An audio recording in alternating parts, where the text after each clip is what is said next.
Russia just attacked Ukraine again, launching a massive wave of missiles and drones against Kyiv on August 29, 2025.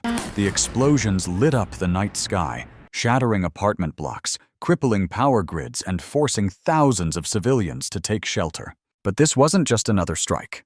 Within hours, the United Nations Security Council was in emergency session. And from Washington, the message was unmistakable. Russia is not seeking peace. It's escalating war. In Kyiv, the damage was measured not only in craters and broken glass, but in lives upended. Emergency crews worked through the night, searching collapsed buildings for survivors. Hospitals struggled to cope with waves of injured. This was the latest reminder that Russia's strategy remains anchored in terrorizing civilians. Ukraine's air defense systems, bolstered by Western deliveries, intercepted many incoming drones and missiles. Yet no system is perfect. Several strikes slipped through, hitting a power substation and a residential complex.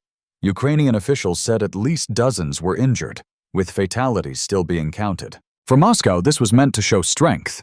For the West, it proved the opposite. On August 30th, U.S. Ambassador to the UN, Linda Thomas-Greenfield, stood before the Council and declared, "These strikes cast doubt on the seriousness of Russia's desire for peace." Her words landed with force. For months, Moscow has insisted it is open to negotiations, yet each new bombardment makes that claim hollow. The U.S. position was clear. So long as Russia chooses war, it will pay a growing economic price. Sanctions have already reshaped Russia's economy. Since February 2022, Western measures have cut off major banks from SWIFT, restricted high-tech exports, and targeted oligarch assets from London to Dubai. The ruble has faced crushing pressure, while Russia is forced to sell its oil to India and China at steep discounts. Yet the attacks continue. Why?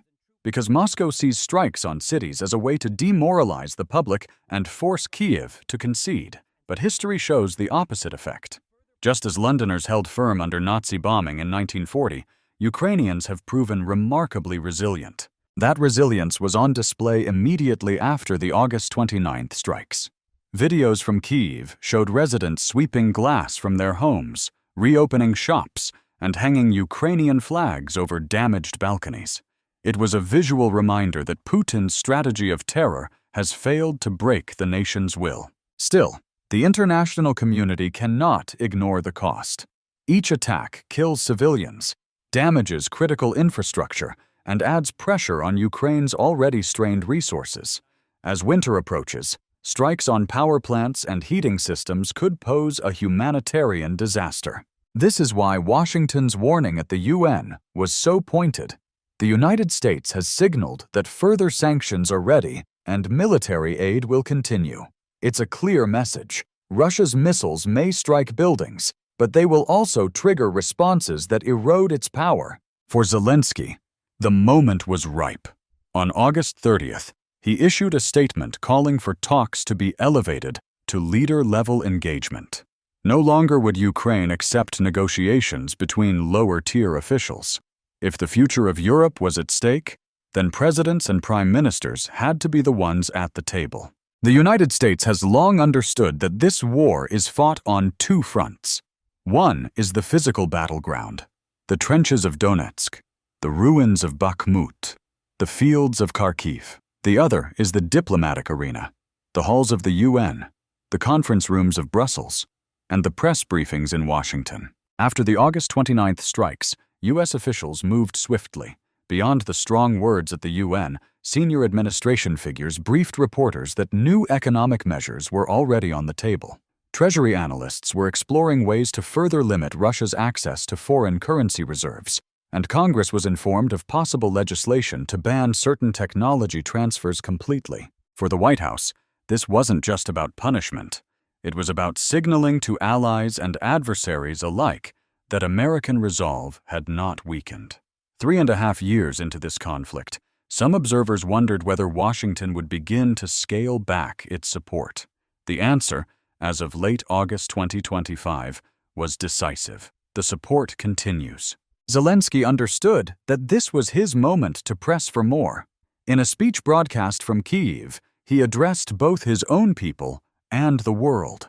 He acknowledged the horror of the recent strikes, but shifted quickly to a bolder vision. Ukraine cannot stand alone, he said. We need security guarantees that are real, binding, and recognized at the highest levels. This is not only about Ukraine, this is about the entire rules-based order. By calling for leader-level engagement, Zelensky was making a deliberate move. For years, talks have been held between foreign ministers and diplomatic envoys. The Minsk agreements of 2014 and 2015 were brokered at such a level, and they failed. Russia used them to stall, to regroup, and ultimately to prepare for the full-scale invasion in 2022. This time, Ukraine wants no repeat of that history. By insisting on leader-level talks, Zelensky is forcing the issue. If Putin truly desires peace, let him sit across the table from other heads of state. If he refuses, the world sees his intentions clearly. The timing was also crucial. European defense ministers were already scheduled to meet in Copenhagen on September 2nd. Their agenda included new sanctions and further military aid. By raising the stakes just days before, Zelensky ensured that Ukraine's demands would be front and center. And there was another layer. In Washington, the Pentagon was finalizing a new weapons package, an $825 million deal, including extended-range munitions capable of reaching targets deep behind Russian lines. Zelensky's call for guarantees was not just diplomatic, it was aligned with a new wave of material support. The contrast could not be clearer. On one side, Russia launches strikes that kill civilians. On the other, Ukraine asks for diplomacy and receives backing from its allies. This juxtaposition is central to how the world now sees the conflict, and it is why the August 29-30 attacks may mark a turning point, not on the battlefield, but in the diplomatic war that runs parallel to it. Across Europe, the August 29th strikes triggered a wave of condemnation. French President Emmanuel Macron, speaking from the Élysée Palace in Paris on August 30th, called the bombardment an assault on civilians, an assault on Europe's values, and a crime that cannot go unpunished. In Berlin, German Chancellor Friedrich Merz echoed the condemnation. He announced that new air defense systems, specifically IRIS-T units, would be delivered to Ukraine ahead of schedule. Our commitment is long-term, Merz said. Ukraine's fight is our fight. Europe will not look away. The European Union's foreign policy chief, Josep Borrell, went further. He called for an emergency meeting of EU defense ministers, slated for Copenhagen on September 2nd, to coordinate new sanctions and military support. For Brussels, this was about unity, showing that 27 nations still stood shoulder to shoulder despite domestic pressures. Those pressures were real. Hungary, led by Viktor Orban, continued to voice doubts about sanctions, arguing they hurt Europe's economy as much as Russia's. But the core EU states, Germany, France, Poland, and the Nordic countries, remained firm. If Putin believed that time would fracture Europe's unity, the events of late August proved him wrong. Alongside sanctions, the EU made a significant pledge to train Ukrainian forces on Ukrainian soil once the war ends. The announcement came from several defense ministers who argued that long-term stability depended on embedding training programs close to Ukraine's frontiers.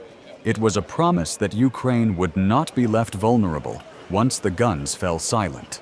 But while Europe spoke with one voice, Moscow countered with another narrative. On August 31st, the Russian Foreign Ministry released a statement dismissing Western proposals for security guarantees as one-sided and dangerous. It accused Kyiv of becoming a strategic provocateur on Russia's borders. This line was not new. For years, the Kremlin has portrayed Ukraine as a proxy of the West, arguing that NATO's support turned the country into a launchpad for threats against Russia. What was different now was the context. Moscow was trying to frame Ukraine's calls for diplomacy as provocation itself. Inside Russia, state media echoed this theme. Evening broadcasts insisted that Ukraine's appeals to Europe and the US were proof that Kyiv was under foreign control. Talk shows warned of a new Cold War on our doorstep. By painting itself as the victim, the Kremlin hoped to justify further strikes. For Western observers, this was familiar propaganda, but it also highlighted the stakes of Zelensky's call. If diplomacy was framed as provocation, then what options remained? To Ukraine and its allies, the answer was clear. Continue arming, continue sanctioning, and continue pressing Russia on all fronts. In Washington, the response to Russia's August 29th strikes came not just in words, but in weapons. On August 31st, the Pentagon announced a new military aid package valued at $825 million. It was not the largest aid deal since the war began, but it was one of the most strategically significant. The headline items were extended-range munitions, precisely the kind of weapons Ukraine has long requested. For months, Ukraine's artillery units have relied on HIMARS, the high-mobility artillery rocket system. These trucks, capable of launching precision-guided rockets, transformed the battlefield in 2022 and 2023, allowing Ukraine to strike Russian command posts and ammunition depots with accuracy. But HIMARS rockets have limits. The standard munitions reach about 50 miles.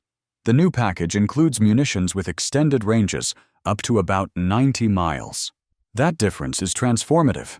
It means Ukrainian forces can target supply lines, airfields, and command centers farther behind the front. Military analysts quickly pointed out the implications. Russia has relied on logistics hubs in occupied territories, depots in Luhansk, rail junctions near Melitopol, and airfields in Crimea. With extended-range munitions, Ukraine can strike all of these. Suddenly, Russian commanders must rethink their entire supply strategy. And the HIMARS was not the only system in focus. The aid package also included additional artillery rounds, counter-drone technology, and armored vehicles. In total, it represented a shift from simply sustaining Ukraine's defense to strengthening its capacity to launch counterstrikes. Pentagon officials emphasized the timing. The aid announcement came just days before the Copenhagen Defense Summit, ensuring that European allies would arrive at the table knowing that Washington was still fully committed. It was both a military and diplomatic signal. Critics in Moscow reacted predictably. Kremlin spokesman Dmitry Peskov warned that the new weapons would escalate the conflict and draw Western countries deeper into a dangerous confrontation. But for Ukraine, this was no escalation. It was survival. For soldiers on the front, the difference is stark. Imagine a Russian command post 60 miles behind the line. In July, Ukraine couldn't reach it. In late August, with the new munitions, it becomes vulnerable. That changes how Russia deploys officers, stores ammunition, and even chooses battle plans. The aid package also highlighted a broader pattern. Since 2022, American support has followed a clear trajectory. First, weapons to help Ukraine survive, then weapons to regain territory, now weapons to pressure Russia deep into occupied zones. It marks a shift from defense to deterrence. For allies, the package was a reassurance. For Russia, it was a warning. And for Ukraine, it was another reason to believe that the West remains by its side. On September 2, 2025, defense ministers from across Europe gathered in Copenhagen. The timing was deliberate. Russia's strikes on Kyiv just days earlier ensured that the meeting would carry an extraordinary sense of urgency. The agenda covered three critical issues. First, new sanctions. Second, additional military support. Third, a long-term strategy for training and equipping Ukraine's forces once the war ends. On sanctions, the discussions were fierce. Poland and the Baltic states urged a complete ban on Russian gas imports, arguing that energy profits still fund the Kremlin's war machine. Germany and Italy hesitated, warning of domestic backlash and winter shortages. Yet even Berlin signaled that the time for half measures was running out. The second topic, military support, saw greater consensus. Several countries pledged new shipments of air defense systems, drones, and ammunition. Denmark, the host nation, committed to supplying more Caesar howitzers. The Netherlands announced it would train another battalion of Ukrainian engineers. Spain offered logistics vehicles and medical support. Then came the third issue, long-term training. Here, Europe was thinking beyond the current conflict. Defense ministers discussed a framework that would station European trainers inside Ukraine once the war concludes. The goal is clear: to ensure Ukraine's army remains modern, capable, and ready for any future threat. Moscow was watching closely. On Russian state television, commentators warned that the Copenhagen meeting proved NATO was using Ukraine as a permanent military outpost. For the Kremlin, this was confirmation of its long-standing fear that Ukraine would be integrated into the Western security architecture, with or without formal NATO membership. Yet for Ukraine, the meeting was a victory. It demonstrated that even amid debates over sanctions, Europe remained willing to invest in Ukraine's future. And it sent a signal to Moscow: time is not on your side. The broader implication was strategic. Every day that Europe and the US stand united, Russia's hope for division fades. The Kremlin has long relied on fracturing alliances, exploiting political shifts, economic strains, and populist movements. But in September 2025, those efforts were failing. Indeed, the Copenhagen summit showed that Europe is not just reacting to Russia's war, it is planning beyond it. By laying the groundwork for post-war training and integration, European leaders are making a statement: Ukraine's future belongs with the West. For Moscow, the choices after the August 29th attacks were bleak. On one hand, it could continue its barrage of missiles and drones, hoping to terrorize civilians and break Ukraine's spirit. On the other, it could scale back, risking the appearance of weakness. Neither option offers victory. Each missile strike provokes stronger sanctions. Each escalation justifies new Western weapons deliveries. And each week of war deepens Russia's isolation. Economically, the picture is grim. Russia's GDP shrunk by nearly 3% in 2024, and the trend has continued into 2025. Energy exports, once the lifeblood of the budget, are being sold at steep discounts to India and China. The European market, which once absorbed billions in natural gas sales, is largely closed. Sanctions have also stripped Russia's military industry of key components. Semiconductors, optics, and precision parts, once imported from the West, are harder to obtain. Factories are forced to rely on smuggled components or lower-quality substitutes. The result is slower production and weapons that are less reliable. Meanwhile, the cost of the war keeps rising. Independent analysts estimate that Moscow is spending up to $300 million a day to maintain its operations. That figure covers everything: salaries for troops, fuel for tanks, missiles fired, drones launched. Even for a country with reserves, that pace is unsustainable. Militarily, Russia's arsenal is under strain. Open-source intelligence groups have documented the loss of over 4,000 tanks and 8,000 armored vehicles since 2022. Many of the missiles fired in recent months are older Soviet-era models, pulled from storage depots. Some fail mid-flight. And yet, Putin cannot stop. His entire narrative, at home and abroad, depends on projecting strength. If the strikes cease, he risks being seen as retreating. If they continue, he invites more sanctions, more weapons for Ukraine, and more isolation. This is the trap. Every path leads to greater cost, and with each new attack, Russia is not closer to victory. It is further from it. Tonight, two wars rage at once.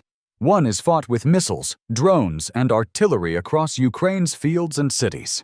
The other is fought in council chambers, diplomatic halls, and boardrooms where sanctions are drawn and alliances are sealed. For Russia, every attack deepens the trap. For Ukraine, every strike brings new sympathy, new weapons, and new strength.